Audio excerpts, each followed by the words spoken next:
Parce que moi, je m'attends à ce que Dieu puisse me donner du sperme et qu'on puisse avoir des enfants.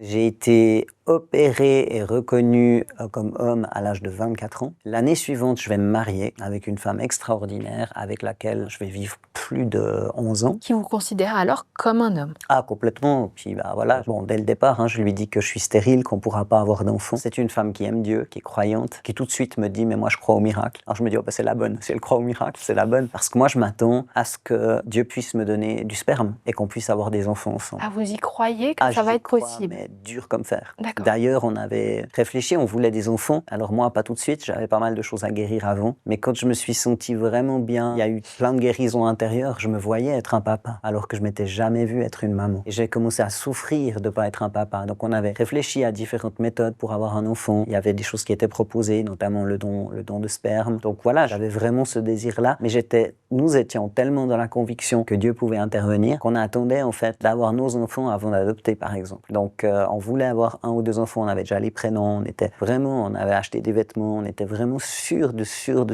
qu'on vivrait ce miracle-là. Et puis on va vivre 11 ans de mariage, on s'aime profondément, on est très complices. Je reproduis beaucoup de choses que j'ai vu mon père faire avec ma maman, où il était très galant, très attentionné, très protecteur. Alors je reproduis ça, pour moi c'est un modèle en tant que mari. Et sincèrement, on rit beaucoup, on s'amuse énormément, on a du plaisir à être ensemble, à vivre les choses ensemble. On est tous les deux très engagés dans notre foi, donc on vit notre foi ensemble, il y a une très grande communion. On commence à accueillir des gens en difficulté, on fonde une association pour accueillir des gens en difficulté. On accompagne des couples qui sont en souffrance, on vit des choses extraordinaires et ça me donne envie de me former comme éducateur social pour pouvoir vraiment être à 100% dans le travail avec elle à ce niveau-là. Donc je lâche mon travail dans la sécurité privée et puis j'entreprends une formation de 3 ans. Je travaille 4 ans dans le domaine du social, notamment avec des personnes qui souffrent de troubles psy. C'est là que je comprends que les médicaments qu'on m'a donnés, c'était du costaud. C'est en voyant des personnes qui sont schizophrènes et bipolaires qui prennent les traitements que j'ai pris